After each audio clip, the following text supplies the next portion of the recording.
Hello बच्चों, मैं हूं मेधा और आज हम अध्ययन कर रहे हैं विज्ञान भारती थर्ड कक्षा 8 यूपी बोर्ड अभ्यास 13 विद्युत धारा चैप्टर 13। आइए अभ्यास प्रश्न शुरू करते हैं। नंबर 1 है, निम्नलिखित में सही विकल्प चुनकर अपनी अभ्यास पुस्तिका में लिखिए। प्रश्न नंबर का आमीटर द्वारा मापा जाता है। ऑप्शन है विद्युत धारा, विभवांतर, आवेश, विद्युत ऊर्जा। तो आमीटर द्वारा विद्युत धारा नापी जाती है, तो हम जाएंगे ऑप्शन नंबर आ के साथ। प्रश्न नंबर है खा, किस सेल को पुनः आवेशित किया जा सकता है। ऑप्शन है शुष्क सेल, डेनियल सेल, सीसा संचायक सेल, वोल्टेज सेल। तो ये सीसा संचायक सेल होता है जो ट्रैक्टर आदि की बैटरी होती है, इसको हम पुनः चार्ज कर सकते हैं। तो हम जाएंगे ऑप्शन नंबर सा के साथ। अगला है प्रश्न नंबर गा, विद्युत विभवांतर का मात्रक है। ऑप्शन है कूलाम, एम्पियर, सेकेंड, वोल्ट। तो ये होता है वोल्ट। हम जाएंगे ऑप्शन नंबर दा के साथ। अगला है प्रश्न नंबर घा, डैश डैश डैश प्रतीक है। ऑप्शन है प्रतिरोध का, सेल का, वोल्ट मीटर का, आमीटर का। तो ये जो सिंबल दिया गया है जिग जैग करके तार बना हुआ, ये होता है सिंबल प्रतिरोध का। तो हम जाएंगे ऑप्शन नंबर आ के साथ। निम्नलिखित में से कौन सा समीकरण सही है। तो ये है I बराबर Q अपॉन टी। तो हम जाएंगे ऑप्शन नंबर बा के साथ। अगला है प्रश्न नंबर 2, निम्नलिखित वाक्यों में रिक्त स्थानों की पूर्ति कीजिए। प्रश्न नंबर का विद्युत धारा का मात्रक डैश होता है। विद्युत धारा का मात्रक होता है एम्पियर। तो हम लिखेंगे यहाँ पर रिक्त स्थान में एम्पियर। अगला है प्रश्न नंबर खा, प्रतिरोध का मात्रक होता है। ये डैश यहाँ पर है, प्रतिरोध का मात्रक ओम होता है। तो हम लिखेंगे यहाँ पर ओम। अगला है गा, रासायनिक ऊर्जा को डैश द्वारा विद्युत ऊर्जा में परिवर्तित किया जाता है। तो ये किया जाता है शुष्क सेल द्वारा। अगला है प्रश्न नंबर घा, लकड़ी डैश पदार्थ होता है। तो ये कैसा पदार्थ होता है लकड़ी? विद्युत रोधी यानी कुचालक। अगला है प्रश्न नंबर 3, निम्नलिखित कथनों में से सही कथन पर सही और गलत कथन पर गलत का चिन्ह लगाइए। प्रश्न नंबर का वोल्ट मीटर को परिपथ में श्रेणी क्रम में लगाते हैं। तो ये है गलत, हम लगाएंगे गलत। अगला है प्रश्न नंबर खा, विद्युत बल्ब धारा के चुंबकीय प्रभाव पर कार्य करता है। यह भी गलत ऑप्शन है। इस तथ्य पर हम लगाएंगे गलत का निशान। अगला है प्रश्न नंबर गा, तांबा विद्युत चालक पदार्थ है। यह बिल्कुल सही है। अगला है प्रश्न नंबर घा, विद्युत धारा का मापन वोल्ट मीटर से किया जाता है। ये गलत है, यहाँ लगाएंगे हम गलत। ये है प्रश्न नंबर 4, स्तंभ का स्तंभ खा से मिलान कीजिए। तो स्तंभ का है, यहाँ पर ये मिलान किए हुए हैं, फिर भी हम अच्छे से एक बार इनका अवलोकन कर लेते हैं। प्रश्न नंबर है का, आमीटर को जोड़ते हैं। तो आमीटर को श्रेणी क्रम में जोड़ते हैं, तो हम इसको का को मिलाएंगे आ से, ये श्रेणी क्रम में। प्रश्न नंबर खा, पुनः आवेशित नहीं हो सकता है। तो ये यूज एंड थ्रो वाले सेल होते हैं, शुष्क सेल। तो हम मिलाएंगे खा को आ से, शुष्क सेल। अगला है गा, वोल्ट मीटर से नापते हैं। वोल्ट मीटर विभवांतर का मात्रक है, तो हम इसे विभवांतर से मिलाएंगे, गा को बा से, विभवांतर। अगला है घा, प्रतिरोध, इसका मात्रक होता है ओम। तो आ से मिलाएंगे। यहाँ पर आ बा आ दे रखा है, ये नंबर भी थोड़ा सा हमें कंफ्यूजन लग रहा है।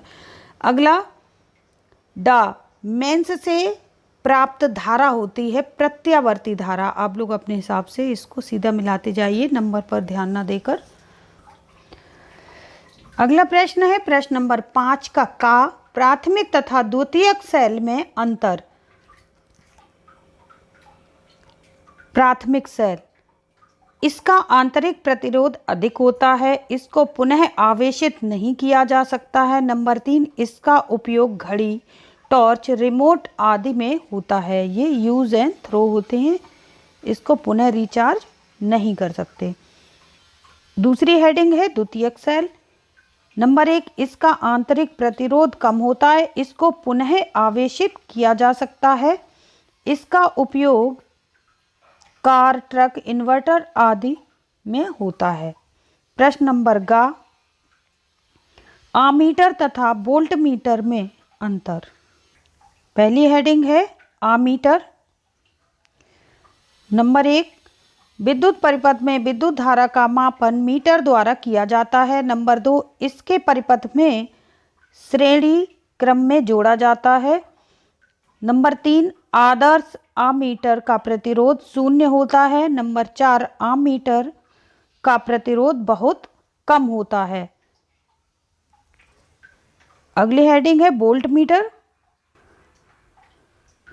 नंबर 1, चालक के सिरों के बीच विभवांतर ज्ञात करने के लिए वोल्ट मीटर का प्रयोग किया जाता है। नंबर 2, वोल्ट मीटर को उन बिंदुओं के मध्य समांतर क्रम में जोड़ा जाता है। नंबर 3, आदर्श वोल्ट मीटर का प्रतिरोध अनंत होता है।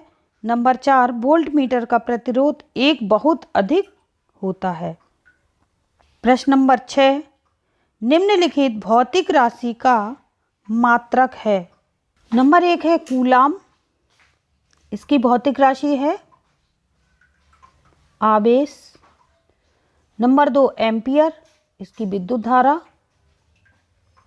नंबर 3, वोल्ट, इसकी विभवांतर। नंबर 4 है जूल, ये ऊर्जा का मात्रक है। नंबर अगला है ओम, ये प्रतिरोध का मात्रक होता है। प्रश्न नंबर 7, धारा के निम्नलिखित प्रभाव पर आधारित एक उपकरण का नाम तथा उपयोग लिखिए। तो सबसे पहला हम लेंगे चुंबकीय प्रभाव। ये होता आमीटर एवं वोल्ट मीटर, जो कि चुंबकीय प्रभाव पर आधारित एक उपकरण है। नंबर खा है ऊष्मीय प्रभाव, इसमें बल्ब और हीटर जिसमें ऊष्मा का प्रयोग होता है। रासायनिक प्रभाव, विद्युत लेपन। अगला है प्रश्न नंबर 8, निम्नलिखित प्रश्नों के उत्तर दीजिए। प्रश्न नंबर है का, घरेलू उपकरण का नाम लिखिए, यह मेंस के साथ कैसे जोड़े जाते हैं। उत्तर, घरेलू उपकरण बल्ब, पंखा, फ्रिज आदि होते हैं। घरों, दुकानों तथा कारखानों में विभिन्न विद्युत उपकरणों को चलाने के लिए विद्युत लाइन बिछाई जाती है और इन विद्युत लाइनों में मेंस के द्वारा विभिन्न परिपथ को विद्युत धारा का प्रेषण किया जाता है। मेंस में एक स्विच होता है जिसके द्वारा विद्युत धारा का प्रवाह परिपथ में किया जा सकता है और रोका जा सकता है। प्रश्न नंबर 8 का बा है ये, घरेलू विद्युत उपकरणों के प्रयोग में क्या सावधानियां रखनी चाहिए। उत्तर, घरेलू विद्युत उपकरणों के प्रयोग में निम्न सावधानियां रखनी चाहिए। नंबर 1, विद्युत धारा के खुले तार को नहीं छूना चाहिए। नंबर 2, भीगे हाथों से स्विच को नहीं छूना चाहिए। नंबर 3, घरों में अच्छे विद्युत रोधी लेप वाले संयोजक तार लगाए जाएं, यानी प्लास्टिक कोटिंग वाले तार लगाए जाएं। अगला है विद्युत उपकरण मानक स्तर ISI के ही प्रयोग में लाए जाएं। अगला पॉइंट है, घरों में वायरिंग करते समय उदासीन तार का संबंध पृथ्वी अर्थिंग से अवश्य किया जाए। अगला है विद्युत परिपथ में सुरक्षा के दृष्टिकोण से सुरक्षा फ्यूज का प्रयोग अवश्य किया जाना चाहिए। ये हमारे घरेलू उपकरणों के प्रयोग में सावधानियां थी। अगला प्रश्न है प्रश्न नंबर आ। एक चालक तार का प्रतिरोध 3.0 ओम है। तार के सिरों के बीच 1.5 वोल्ट का विभवांतर है। तार में बहने वाली विद्युत धारा का मान ज्ञात कीजिए। उत्तर, चालक तार का प्रतिरोध R बराबर 3.0 ओम है। तो यहाँ पर प्रतिरोध दिया है 3.0 ओम और विभवांतर दिया है 1.5 वोल्ट। आगे हम निकालेंगे, हमें विद्युत धारा का मान निकालना है, तो विद्युत धारा का हम मात्रक लगाएंगे I बराबर V/R। तो V का मान 1.5, R का मान 3, तो हमारा आ गया आंसर 0.5 एम्पियर या 0.5 एम्पियर। अगला है प्रश्न नंबर 9 का बा। एक चालक में 40 कूलाम विद्युत आवेश 8 सेकंड तक प्रवाहित किया जाता है। चालक में प्रवाहित विद्युत धारा का मान ज्ञात कीजिए। तो विद्युत धारा का मान ज्ञात करना है हमें। उत्तर है चालक में विद्युत आवेश Q बराबर 40 कूलाम दिया हुआ है। समय T 8 सेकंड दिया हुआ है। चालक में प्रवाहित धारा I प्रवाहित आवेश अपॉन समय यानी I बराबर Q/T। ये हम फॉर्मूला लगाएंगे 40/8 यहाँ पर रखेंगे। 8 पंचे 40, तो हमारा उत्तर आ जाएगा, हमारा उत्तर आ गया 5 एम्पियर।